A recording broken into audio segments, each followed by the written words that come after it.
한국은행이 기준금리를 연 2.75%에서 2.5%로 0.25%포인트 인하했습니다. 경제성장률 전망치는 기존보다 0.7%포인트나 낮춘 0.8%로 낮췄습니다. 코스피가 엔비디아 호실적과 미국 연방법원의 상호관세 제동 소식에 9개월 만에 2,700선을 돌파했습니다. 대선 사전투표가 순조롭게 진행되면서 국내 정치 불확실성 해소에 대한 기대감까지 더해지고 있습니다. 7월 대출 한도 축소를 앞두고 은행권에서 일부 대출 상품의 한도를 늘리면서 영업을 확대하고 있습니다. 비대면 주택담보대출의 한도는 기존 5억 원에서 10억 원으로, 마이너스 통장의 한도는 1억 원에서 3억 원으로 상향됐습니다. 국민연금에 함께 가입해서 연금을 받는 부부 수급자가 5년 새 2배 이상 늘었습니다. 부부가 월 543만 원이란 최고액을 받는 사례도 나왔습니다.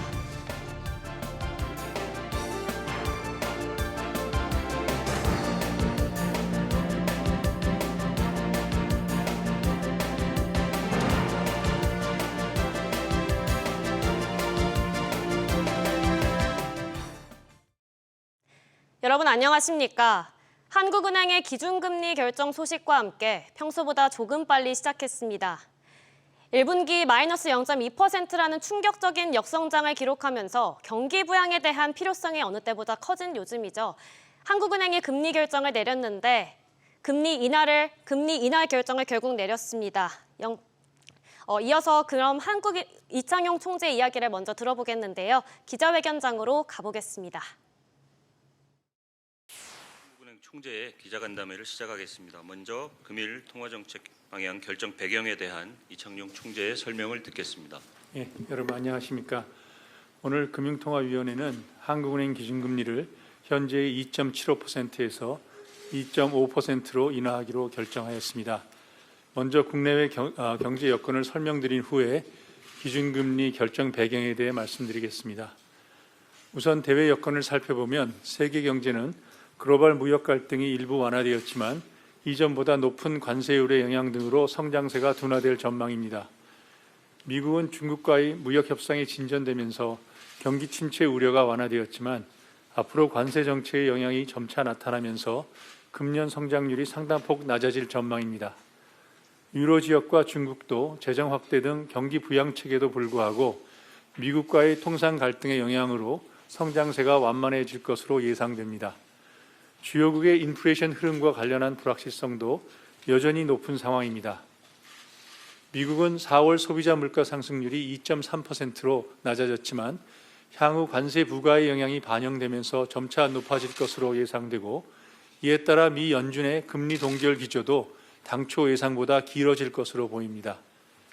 반면 유로 지역에서는 재정 지출 확대 등이 상방 압력으로 작용하겠지만 수요 압력 약화와 유가 안정 등으로 인플레이션 둔화 추세는 이어질 것으로 전망됩니다. 국제금융시장에서는 그간 크게 확대되었던 위험 회피 심리가 되돌아지면서 주요국 주가가 반등하였습니다.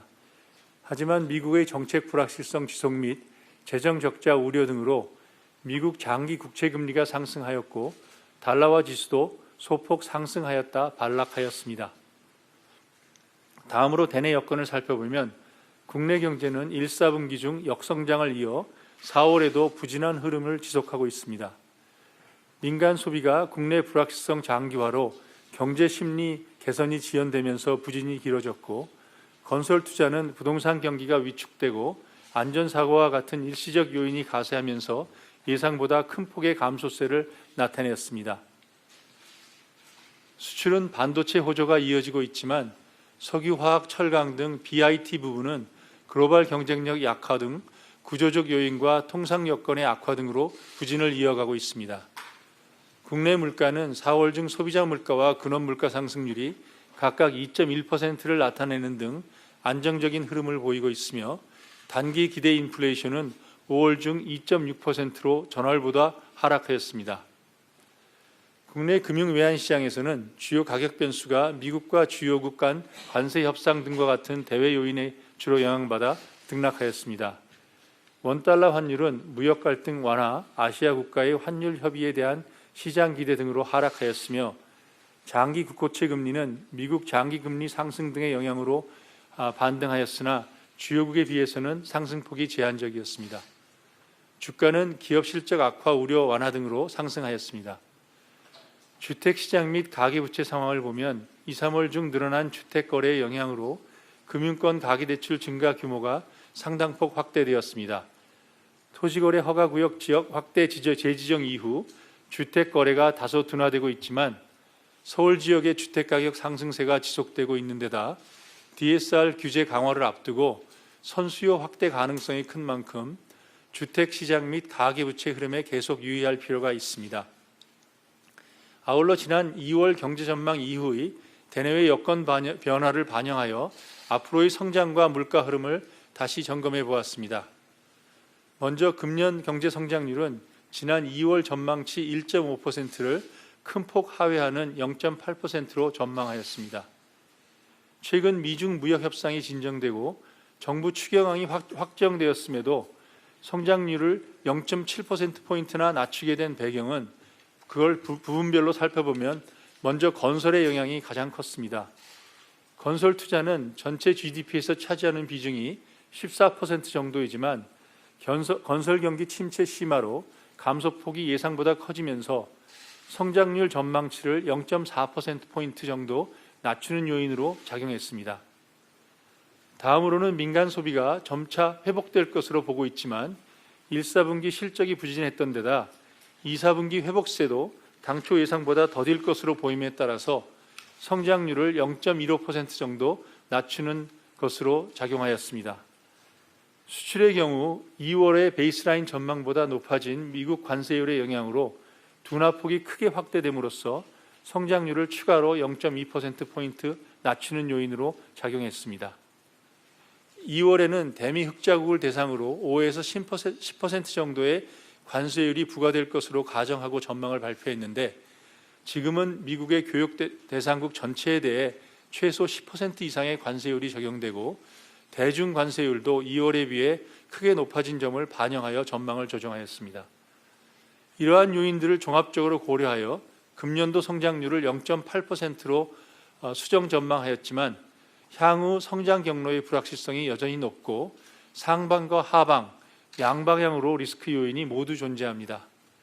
주요국과의 무역 협상이 빠르게 원만하게 타결될 가능성과 새 정부의 추가적인 경기 부양책 추진 등이 상방 요인으로 작용할 수 있는 반면 통상 갈등의 장기화 및 품목별 관세의 추가 부과 등은 하방 요인으로 작용할 수 있습니다. 반면에 금년 물가 상승률은 당초 예상에 대체로 부합할 전망입니다. 가공식품 및 서비스 가격 인상 움직임 등의 상방 압력을 국제 유가 하락, 낮은 수요 압력 등이 상쇄하면서 금년 중 소비자 물가 상승률은 지난 2월 전망 수준인 1.9%를 근원 물가 상승률은 지난 전망치보다 소폭 높은 1.9%를 나타낼 것으로 전망됩니다. 향후 물가 경로는 국내외 경기 흐름, 환율 및 국제 유가 움직임, 정부의 물가 안정 대책 등에 영향받을 것으로 보입니다. 마지막으로 이 같은 대내외 정책 여건을 고려한 기준금리 결정에 대해 말씀드리겠습니다. 오늘 금융통화위원회는 가계부채 증가세와 외환시장 변동성 확대에 대한 경계감이 여전히 크지만 물가 안정세가 이어지는 가운데 성장률이 크게 낮아질 것으로 전망되는 만큼 기준금리를 추가 인하하여 경기 하방 압력을 완화하는 것이 적절하다고 판단하였습니다. 이 결정은 금통위원 전원 일치였습니다. 결정 배경을 좀 더 자세히 말씀드리면 무엇보다 금년 중 성장세가 크게 약화될 것으로 전망되고 있어 경기 대응을 위해 기준금리를 추가 인하하였습니다. 내수 부진이 점차 완화되겠지만 그 속도가 당초 예상보다 더디고 수출 둔화폭이 확대될 것으로 예상됨에 따라 GDP 갭률이 마이너스 폭도 커질 것으로 판단합니다. 물가는 안정세가 지속될 것으로 보았습니다. 일부 품목의 가격 인상 움직임이 있지만 국제 유가가 안정되고 있고 수요 압력도 크지 않아서 2% 내외의 오름세를 이어갈 것으로 전망하고 있습니다. 금융안정 측면에서는 가계부채와 외환시장 상황에 대해서는 계속 경계할 필요가 있다고 보고 있습니다. 외환시장 리스크가 다소 완화되었지만 미 연준의 금리 인하 속도 조절에 대한 내외 금리차 속도 조절에 따라서 내외 금리 차가 더 커질 가능성이 있고 관세 정책, 주요국 재정 건전성 등과 관련한 대외 불확실성이 높아 환율 변동성도 확대될 가능성이 있습니다. 또한 금융 완화 기조로 인해 가계부채 증가세가 확대될 가능성이 있어 이를 계속 점검해 나갈 필요가 있습니다. 앞으로의 통화정책 운영 방향에 대해서 말씀드리면 당초 예상보다 성장세가 크게 약화되었기 때문에 향후 금리 인하 폭이 좀 더 커질 가능성이 있다고 보고 있습니다. 다만 경제 전망의 상하방 리스크가 모두 있는 데다 금융안정 리스크에도 유의해야 하는 만큼 앞으로 입수될 데이터를 보면서 기준금리 추가 인하의 속도와 폭을 결정해 나가도록 하겠습니다. 아울러 오늘 금융통화위원회는 어려움을 겪고 있는 취약 중소기업에 대한 지원 강화를 위해 금융중개지원대출 금리도 1.25%에서 1%로 인하하였음을 말씀드립니다. 이상으로 모두 발언을 마치겠습니다. 경청해 주셔서 감사드립니다. 지금부터 질의응답 시간을 갖겠습니다. 질문하실 때는 소속과 성명을 말씀해 주시기 바랍니다. 김 기자님. 네, 중앙일보 김경입니다. 일단 시장은 5월 인하를 사실 기정사실화 해왔고 앞으로 추가 금리 인하 시기와 폭에 훨씬 더 관심이 많습니다. 향후 3개월 내에 금리 전망에 대한 일단 금통위원님들의 견해가 궁금하고 시장에서는 하반기에 총장님께서도 방금 금리 인하 폭이 좀 더 커질 수 있다고 말씀하셨지만 하반기에 최소 2번의 추가 인하가 있을 거란 전망이 많아지고 있는데 0.81%라는 이 전망치에는 시장의 이런 기대가 이미 반영돼 있다고 이해해도 되는 건지 확인 부탁드립니다. 그리고 한은마저 이제 0%대 성장 가능성을 공식화하면서 경기 하강에 대한 우려가 커지고 있는데요. 일각에서는 신정부가 들어서면 확장 재정 정책을 펴면서 1%는 웃돌 거라고 보기도 하는데 지금 설명하신 내용을 들어보면 한은에서는 이제 추경으로 인한 성장 리스크는 거의 반영을 하지 않은 것인지 확인을 부탁드립니다. 그리고 총재님께서는 재정 건전성도 항상 함께 고려해야 한다고 강조해 오셨는데 지금은 경기 상황이 나랏빛 불어나는 걸 우려할 만큼 한가하지 않다 이런 목소리도 나오는 거에 대해서 어떤 의견이신지 궁금합니다. 마지막으로 지금 환율 질문인데요. 지금 1,400원 밑으로 내려오긴 했지만 미국과 주요국 간의 무역 협상, 환율 협의가 계속 진행 중이고 아직 안심하기 이르다는 지적도 나옵니다. 현재 환율 흐름에 대한 평가와 향후 환율을 좌우할 변수는 어떤 것이 가장 주된 요인이라고 보시는지 설명 부탁드립니다. 예, 질문이 많아서 우선 질문하신 것 중에서 3개월 앞 금리 전망에 관한 금통위원들의 의견을 말씀드리도록 하겠습니다. 3개월 내에 조건부 기준금리 전망에 관련해서는 저를 제외한 금통위원 6분 중에서 4분은 현재의 2.5%보다 낮은 수준으로 인하할 가능성을 열어두어야 한다는 의견이셨고 나머지 2분은 3개월 후에도 2.5% 수준에서 금리를 유지할 가능성이 크다는 견해를 나타내셨습니다. 위원님들이 이렇게 전망한 이유를 말씀드리면 먼저 인하 가능성을 열어놓자고 하신 4분은 경기가 생각보다 더 나빠진 만큼 금융안정 리스크를 점검하면서도 추가적인 금리 인하를 통해 경기를 진작하는 것이 바람직하다는 의견이셨습니다.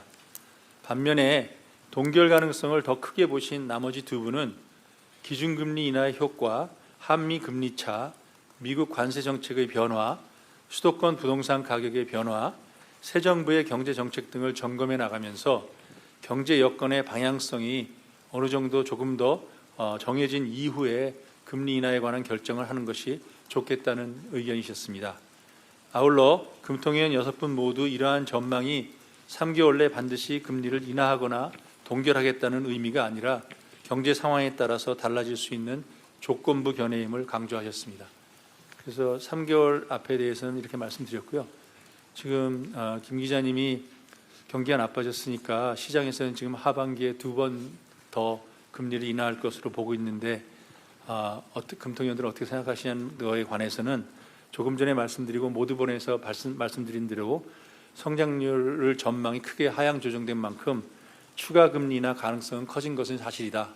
그런데 저희가 지금 저희 내부로 만든 정책은 3개월 이후까지는 금통위원들의 생각을 명확하게 전달하지만 그 이후의 금리 방향에 관해서는 명확한 지침을 주면 이것이 정책으로 오해할 가능성이 있기 때문에 지금 저희들이 발표를 하고 있지 않습니다. 그래서 향후 금리가 몇 번 더 낮아질지 최종 금리가 얼마가 될지에 대한 그 금통위원들의 생각은 밝힐 수 없음을 말씀드립니다. 다음에 두 번째. 네, 이창용 한국은행 총재의 기자간담회와 질의응답은 여기까지 보겠습니다. 이어서 오늘 금리 결정과 관련해서 이한나 기자와 조금 더 살펴보겠습니다. 네, 이 기자, 지난번에는 이제 금리를 유지했는데 이번에는 예상대로 금리를 인하했어요. 네, 그렇습니다. 이 한국은행 금통위는 기준금리를 2.5%로 인하한 배경에 대해 밝혔는데요.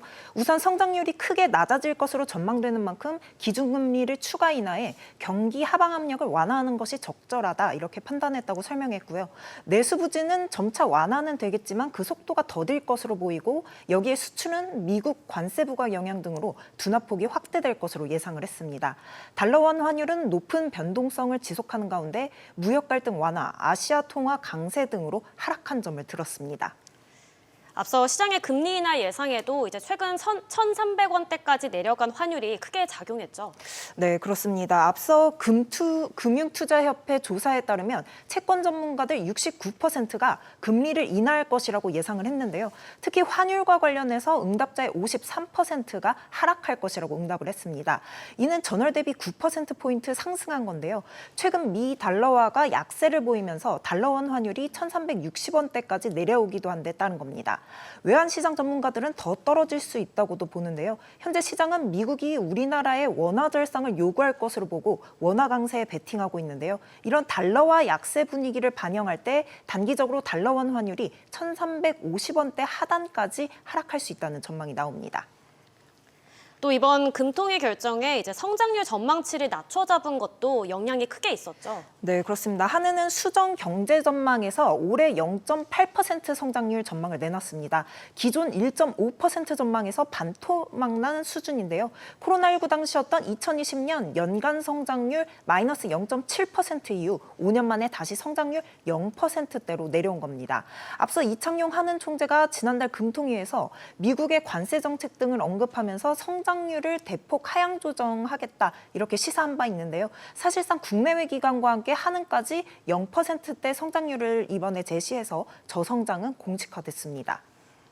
네, 한은이 이제 건설 부진과 민간 소비를 성장률 전망치를 낮춘 요인으로 제시를 했는데 이런 수정 전망치가 어느 정도 예상이 된 상황이었죠? 네, 그렇습니다. 지난달 국제통화기금 IMF가 올해 한국의 성장률 전망치를 2%에서 1%로 하향 조정을 했고요. 국책 연구기관인 KDI는 2월 1.6%에서 0.8%로 내렸고 금융연구원도 기존 2%에서 이달 초 0.8%로 내렸습니다. 해외 투자은행들의 성장률 전망치는 더 낮았는데요. 시티는 기존 0.8%에서 0.6%로, JP모건은 0.7%에서 0.5%로 낮춰 잡았습니다. HSBC는 기존 1.4%에서 0.7%로, 뱅크 오브 아메리카는 1.5%에서 0.8%로 내렸습니다. 이제 마지막으로 올해 금리 전망에 대해서 질문을 드리겠습니다. 아까 앞서 이제 기자회견에서 밝힌 대로 이제 위원들 대부분이 3개월 후에도 2.5%를 유지할 거라고 밝혔는데 올해 이제 금통위가 4번이 남았잖아요. 앞으로 금리를 몇 번이나 또 얼마큼 낮출 것으로 보나요? 네, 추가로 1회 더 내릴 수 있다는 전망이 우세한 상황입니다. 현 2.5%에서 최대 2.25%까지 내릴 수 있다는 건데요. 여전히 높은 성장의 하방 위험과 함께 또 다음 달 새 정부 출범 이후 예상되는 경기 부양을 위한 정책 행보가 추가 기준금리 인하로 이어질 수 있고요. 여기에 하반기 2차 추경 편성 등과 같은 재정 정책과의 공조 가능성 역시 추가 금리 인하를 가능하게 하는 요인입니다. 네, 이 기자 잘 들었습니다.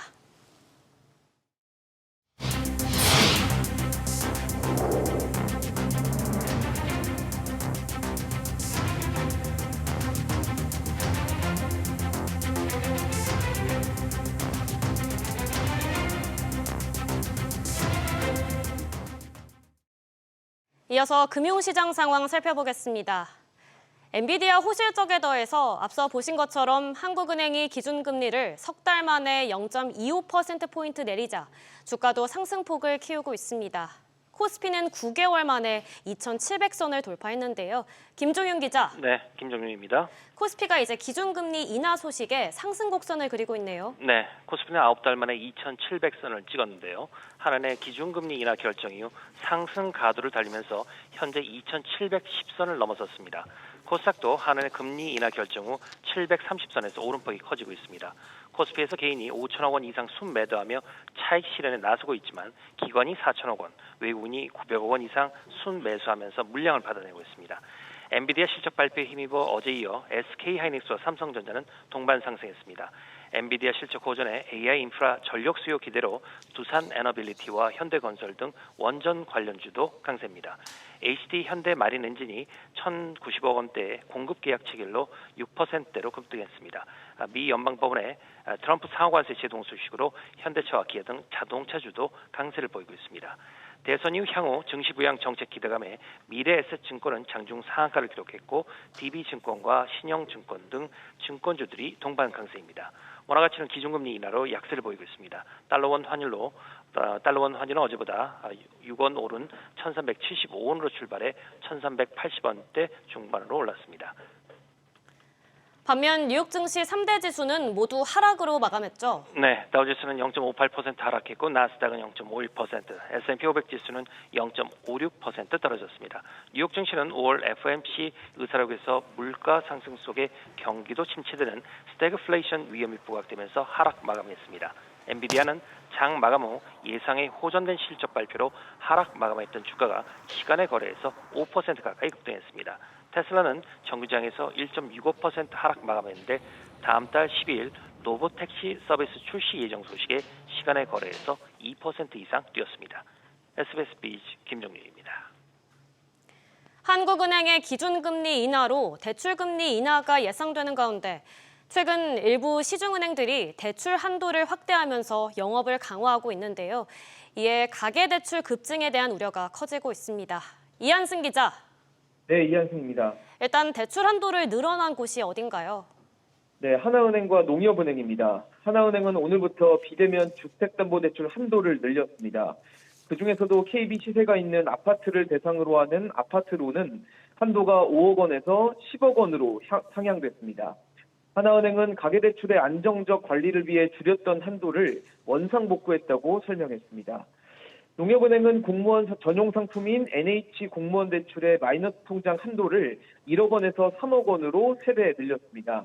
농협은행은 비대면 상품 경쟁력 강화를 위해 최대 한도를 확대했다고 설명했습니다. 관리보다는 은행들의 경쟁력을 높이기 위한 조치로 볼 수 있나요? 네, 맞습니다. 7월부터 3단계 스트레스 DSR이 적용되면 대출 한도가 줄어들기 때문에 은행으로서도 규제 강화 전에 대출을 늘리려는 시도로 풀이됩니다. 여기에 대선 이후 불확실성도 은행과 소비자들의 심리에 영향을 미치고 있습니다. 이미 농협은행은 모집인을 통한 6월 대출 접수 한도가 소진됐다며 한시적으로 모집인 대출 접수를 중단하는 등 벌써부터 대출 창구는 붐비고 있습니다. 아직 5월이 끝나지도 않았지만 4월과 5월 2달 연속 5대 은행의 주택 관련 대출 잔액이 3조 원 넘게 늘어나면서 6월에도 막판 쏠림 현상이 나타날 조짐이 보이고 있습니다. 금융당국은 은행들의 자율적인 관리를 맡기고 있다면서도 결과를 보고 판단하겠다고 밝혔습니다. SBS 비즈 이한승입니다. 국민연금에 함께 가입해서 연금을 받는 부부 수급자가 5년 새 2배 이상 늘었습니다. 부부가 월 543만 원이란 최고액을 받는 사례도 나왔는데요. 관련 내용 취재기자 연결해 알아보겠습니다. 오정인 기자. 네, 오정인입니다. 국민연금 부부 수급자들이 꾸준히 증가하고 있네요. 네, 국민연금공단에 따르면 부부 수급자는 지난 2019년 말 35만 5천 쌍에서 지난해 말 78만 3천 쌍으로 매년 늘었습니다. 올 1월 기준으론 79만 2천 쌍으로 집계돼 80만 쌍에 육박했습니다. 월 평균 합산 연금액도 해마다 증가하면서 1월 말 기준 111만 원으로 집계됐습니다. 이런 가운데 아내가 283만 원, 남편이 260만 원을 받아 부부 합산 543만 원 최고액을 수령한 사례도 있었습니다. 이 금액은 국민연금 연구원이 발표한 부부 기준 적정 노후 생활비 월 296만 9천 원을 크게 뛰어넘는 수준입니다. 일각에선 부부가 같이 국민연금을 들어도 이제 노후에는 한 명만 연금을 받을 수 있다는 얘기도 있었는데 이 사례를 보면 잘못된 정보네요. 그렇습니다. 국민연금은 부부가 최소 가입 기간인 10년 이상 보험료를 내면 각자 연금을 사망 때까지 받을 수 있습니다. 배우자가 소득이 없어 국민연금 의무 가입 대상이 아니라면 임의 가입 제도를 이용해 가입하는 것이 좋습니다. 다만 국민연금에 가입한 부부 중 한 명이 먼저 사망할 경우 남은 배우자는 자신의 연금과 사망한 배우자가 남긴 유족연금 중 하나를 선택해야 합니다. 자신의 노령연금을 고르면 유족연금의 일부 30%를 추가로 받을 수 있습니다. SBS 비즈 오정인입니다. 정부가 우후죽순으로 등록된 알뜰폰 업계에 대한 정비에 나섰습니다. 등록 요건을 강화해서 부실 사업자를 원천 차단한다는 건데요. 김동필 기자. 네, 김동필입니다. 구체적으로 알뜰폰 업체의 등록 요건이 어떻게 달라지나요? 네, 우선 SKT, KT, LG, U+, 이동통신 3사의 망을 빌리는 알뜰폰 사업자들은 모두 의무적으로 이용자 보호 계획을 마련토록 했는데요. 현재는 도매 재고 의무 사업자인 SKT 망 알뜰폰 사업자만 제출하도록 되어 있습니다. 이용자 보호 계획은 허위 과장 광고나 불법 판매 등을 금지하고 계약 조건 설명 의무 지침 등 보호 방안이 담깁니다. 자본금 기준도 기존 3억 원에서 10억 원으로 대폭 상향하는데요. SKT 망 알뜰폰 사업자 자본금 기준은 현행 30억 원으로 유지합니다. 알뜰폰의 경우 기준만 충족하면 등록해 사업을 할 수 있기 때문에 허들을 높여서 부실 사업자를 1차적으로 솎아낸다는 취지입니다. 지난 1월에 발표된 알뜰폰 대책의 후속 조치로 볼 수 있겠네요. 네, 그렇습니다. 곽희정 총무는 당시 반가 5G 요금제 지원을 필두로 여러 대책을 마련하겠다고 밝혔습니다. 시장에 진입하려는 신규 사업자가 정보 보호 의무 이행 등의 충분한 재정 역량을 갖추도록 자본금 기준을 상향 조정하고 기간통신 사업 등록 시 이용자 보호 계획서를 제출하도록 하여 부실한 사업자의 진입을 원천적으로 차단할 예정입니다. 곽희정 총무는 의견 수렴과 법제처 심사 등 절차를 거친 뒤 3분기 공포할 계획입니다. 이 밖에도 조만간 알뜰폰 이용자 보호 가이드라인도 정비해서 천차만별인 해지 절차에 대한 공통 기준도 추가할 예정입니다. SBS 비즈 김동필입니다. 대선 관련해서도 짚어보겠습니다. 오늘 아침부터 제21대 대통령 선거 사전투표가 진행되고 있습니다. 주요 대선 후보들은 일제히 오전 중에 투표를 마쳤는데요. 사전 투표율도 역대 최대 수준을 기록하고 있습니다. 현장에 나가 있는 취재기자 연결합니다. 지웅배 기자. 네, 신촌동 주민센터 앞에 나와 있습니다. 대선 후보들은 이미 사전 투표를 마쳤죠? 네, 이재명 후보는 조금 전 이곳에서 청년들과 함께 투표했는데요. 투표를 마치고 나온 이 후보는 유권자들과 인사하거나 인증사진을 찍었습니다. 이어 이 후보는 기자들과 회견을 갖고 민생경제 회복을 위한 모든 조치는 최대한 신속하게 다하겠다고 말했습니다.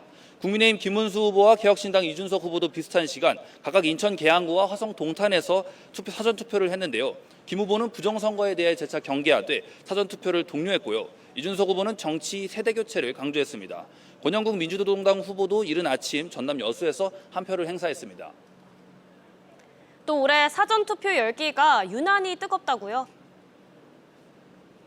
네, 그렇습니다. 뒤에 보이시듯이 이곳 사전투표소도 이른 아침부터 소중한 한 표를 행사하려는 유권자들로 붐비고 있습니다. 오전 11시 기준 투표율은 7%로 역대 최고치를 경신했습니다.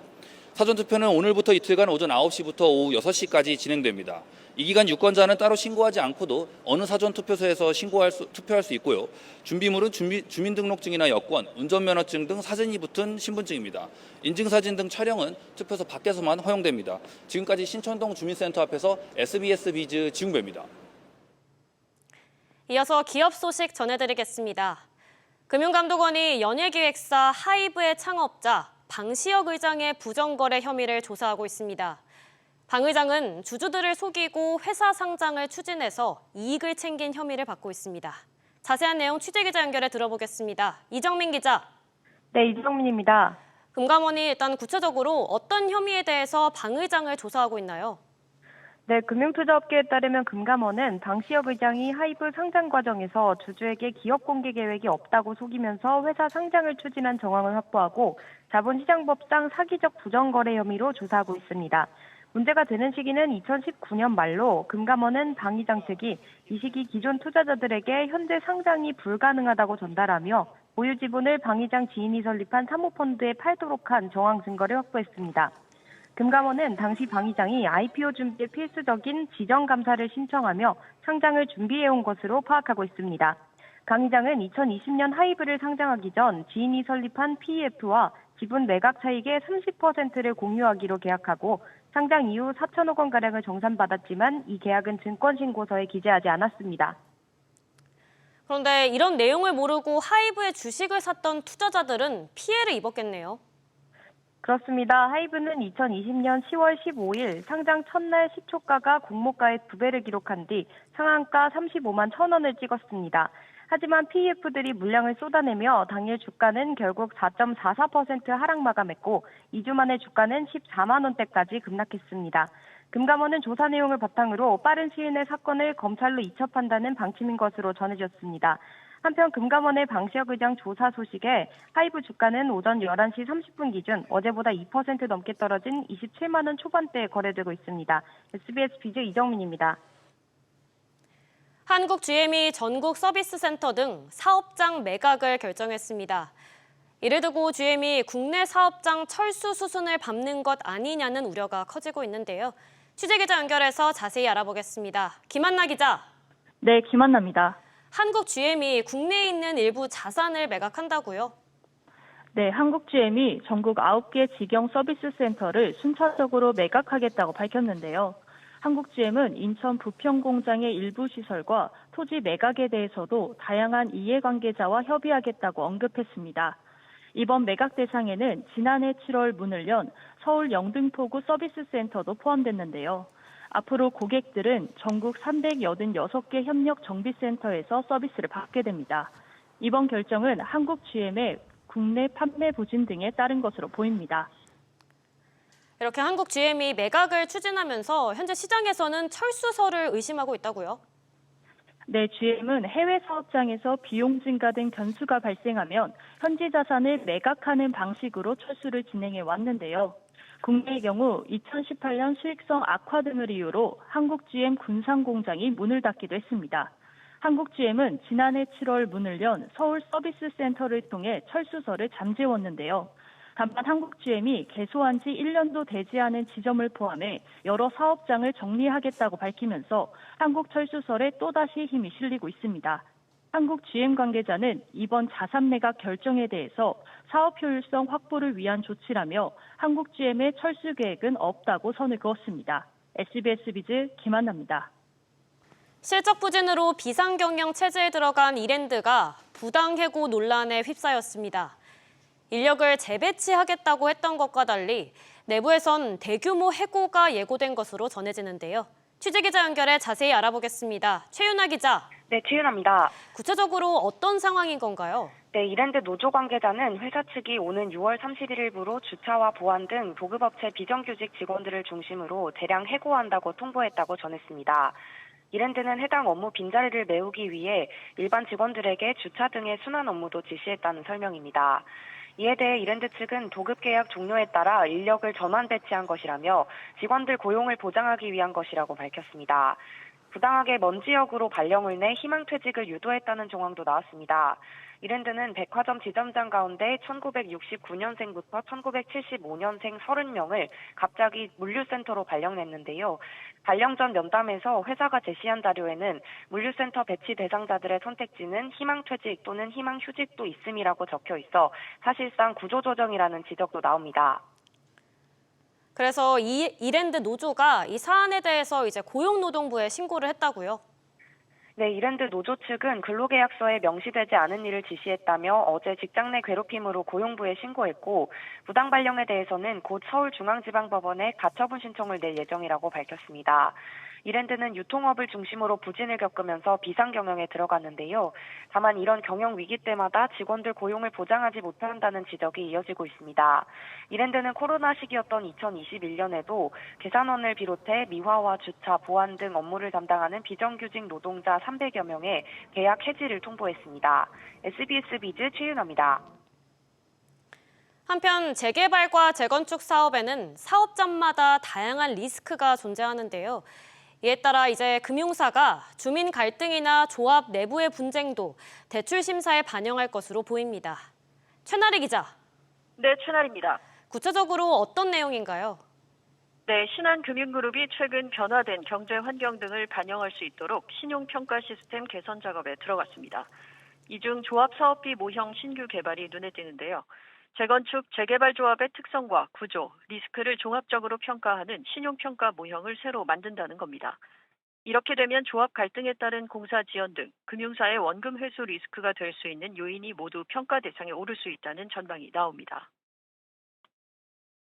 채권 해소가 확실하고 안전자산 쪽으로 대출을 해주거나 투자한다 그러면 서울도 서초, 강남, 송파, 용산이나 또는 뭐 서울에 있는 물건들은 그런 대로 그 대출 집행이 되겠지만 여기에 이제 조합의 갈등이 심하거나 시공사의 갈등이 있을 경우에는 대출 자체를 낮춰 주거나 금리를 높이는 쪽으로 갈 겁니다. 그런데 이렇게 특화된 신용평가 모형을 개발하려는 이유는 뭔가요? 네, 부동산 시장 불확실성이 커지면서 보다 세분화된 맞춤형 신용평가에 대한 필요성이 높아졌기 때문입니다. 부동산 개발 금융의 경우 사업주의 상환 능력이 건전성 관리에 중요하게 꼽힙니다. 이 가운데 정비사업조합이 주체가 되는 재개발, 재건축의 경우 일반 사업과는 달리 사업 단계부터 사업성까지 모두 각양각색입니다. 최근에 경제 환경과 정책 변수가 부동산 시장 양극화를 부추기고 있는 데다 공사비가 크게 오르면서 서울 일부 지역을 제외한 지역 정비 사업은 거의 정체된 상태입니다.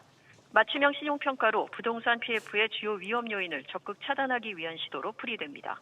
SBS 비즈 최나리입니다. 요즘 간단한 궁금증을 해결하는 것부터 복잡한 보고서를 작성하기까지 묻고 답하는 생성형 인공지능 많이들 활용하시죠. 서비스 고도화를 위해서는 정확하고 풍부한 콘텐츠 학습이 핵심인데요. 그런데 이 과정에서 뉴스 콘텐츠 저작권을 제대로 보호해야 한다는 목소리가 커지고 있습니다. 보도에 안지혜 기자입니다. 왼쪽은 생성형 AI 챗 GPT로 검색한 결과물입니다. 오른쪽은 뉴욕타임스의 실제 기사 내용입니다. 첫 줄을 빼고는 모든 내용이 같습니다. 챗GPT가 기사를 그대로 긁어다 썼기 때문입니다. 이처럼 최근 생활의 인공지능 기술이 급속도로 퍼지면서 AI 학습에 활용되는 창작물 재갑 쳐주기가 뒤늦게 쟁점이 됐습니다.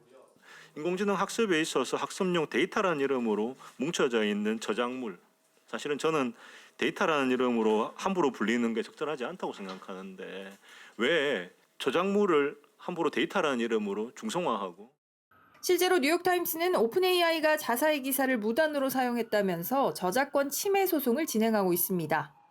뉴욕타임즈의 질문은 이겁니다. 우리가 더 이상 아무런 보상을 받을 수가 없어서 기사를 낼 수 없게 되면 무엇을 학습할 것인가? 제대로 된 보상을 위해서는 AI 사업자들의 학습 데이터 사용 목록 공개가 우선입니다. 그래서 이런 제한적인 공개를 통해서 최소한 어떤 협상의 근간 또는 협상의 어떤 기본을 만들어야 한다. 국내에서도 언론사들이 네이버를 상대로 AI의 뉴스 무단 학습 관련 분쟁을 시작한 가운데 앞으로 정당한 저작물 활용 관련 논쟁은 더 커질 것으로 보입니다. SBS 비즈 안지혜입니다.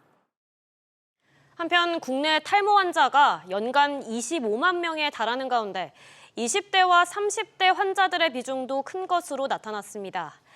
이들을 겨냥해서 탈모 치료제와 또 샴푸 등도 경쟁이 불붙고 있는데요. 정광윤 기자의 보도입니다. 머리카락이 후퇴하는 게 아니라 내가 전진하고 있다며 탈모에 대해 웃어넘긴 손정의 소프트뱅크 회장.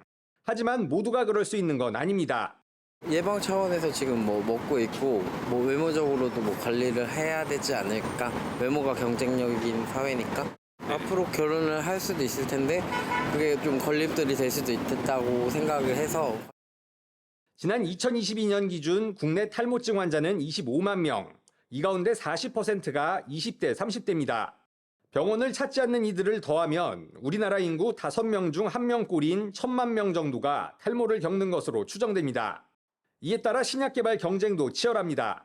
종근당은 지난해 탈모 주사제 국내 임상 3상을 신청했고 JW 중해제약은 최근 여러 국가에 후보물질 특허를 등록하며 연내 1상 신청에 나설 계획입니다. 기능성 제품 수요도 급증하면서 카이스트 연구진이 개발한 한 탈모 샴푸는 홈쇼핑 등에서 완판되며 일본과 대만 등 해외 진출에도 나섰습니다. 가늘어지고 빠지지 굵은 머리가 직접 빠지지는 경우는 없습니다. 굵기 측정을 해보면 한 1회 정도 쓰면 19% 정도가 늘어나고요. 12조 원 규모인 전 세계 탈모 치료제 시장이 5년 뒤엔 22조 원까지 급성장할 것이란 분석도 나오고 있습니다. SBS 비즈 정광윤입니다. 트럼프 대통령이 일으킨 관세 전쟁이 좀처럼 가라앉지 않고 있습니다. 그런데 미국 연방법원이 도널드 트럼프 대통령의 상호 관세 부과에 제동을 걸었습니다. 대통령의 권한을 넘어서는 조치라고 판단했는데요. 취재기자 연결해 자세히 알아보겠습니다. 김한진 기자. 네, 김한진입니다. 판결의 핵심이 뭔가요? 네, 국제비상경제권한법에 따라 교역국을 상대로 한 대통령의 일방적인 관세 부과가 헌법과 법률에 위배된다는 겁니다. 앞서 미국 5개 중소기업이 모인 리버티 저스티스 센터는 지난달 트럼프 대통령이 이 법을 자의적으로 해석해 권한 없이 관세를 부과했다고 소송을 제기했는데요. 미 연방국제통상법원은 판결문에서 미국 헌법은 수입세와 통상 규제의 독점적 권한을 의회에 부여하고 있고 국제비상경제권한법이 대통령에게 무제한적 관세 부과 권한을 부여하지는 않는다고 판시했습니다. 트럼프 대통령은 미국의 무역 적자를 국가적 비상사태로 규정하면서 대통령에게 조치를 취할 권한이 있다고 주장을 해왔는데요. 의회 승인 없이는 안 된다고 법원이 선을 그은 겁니다. 그럼 앞으로 어떻게 되는 걸까요? 네, 트럼프 행정부는 연방법원의 상호관세 제동에 바로 항소하겠다고 밝혔습니다. 스티븐 밀러 트럼프 대통령 정책 고문은 사법 쿠데타가 통제 불능이라고 반발했고 쿠시 대사의 백악관 대변인은 국가 비상사태에 어떻게 대응할지는 비선출직인 판사들이 결정할 문제가 아니라고 지적했습니다. 이번 판결은 미국이 상호관세 부과 대상국과 진행 중인 협상에 영향을 미칠 전망인데요. AP통신은 백악관이 상호관세를 일시 중단할지 여부가 불확실하다면서도 트럼프 대통령이 자신의 의지를 강요하지는 못할 가능성이 커졌다고 분석했습니다. 앞서 미 폴리티코는 국제통상법원이 불법이라는 판결을 내릴 경우 미국이 진행 중인 무역 협상은 전면 중단된다고 보도하기도 했습니다. 다만 통상확장법 232조 등을 근거로 부과 중인 철강과 알루미늄, 자동차, 그리고 자동차 부품 등 품목별 관세는 이번 판결에 영향을 받지 않을 것으로 보입니다. SBS 비즈 김한진입니다.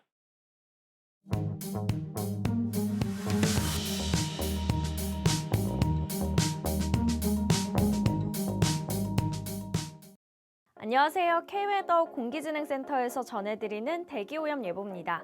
미세먼지 실황을 보시면 서쪽 곳곳으로 공기질 나쁨에서 한때 나쁨 단계를 보이고 있습니다. 현재 서울은 공기질 무난한 편이고요. 오륜동과 상일 1, 2동을 중심으로 먼지 농도가 가장 낮습니다. 오늘도 낮엔 초여름 같은 더위가 이어지겠습니다. 서울 낮 기온 27도, 대전은 28도 예상됩니다. 오늘 오후 한때 내륙엔 5에서 30mm의 소나기가 내리겠는데요. 돌풍과 천둥, 번개, 우박을 동반해 요란한 소나기가 지나는 곳이 있겠습니다. 오후에도 서쪽 곳곳으로 탁한 공기가 계속되겠습니다. 환경부 기준으로는 전국 보통 수준이 예상되지만 WHO 기준으로는 수도권과 충청, 전북과 제주가 한때 나쁨 단계를 보이겠습니다. 내일과 모레는 중서부와 전북, 일요일엔 중서부를 중심으로 공기가 탁하겠습니다. 지금까지 대기오염 예보였습니다.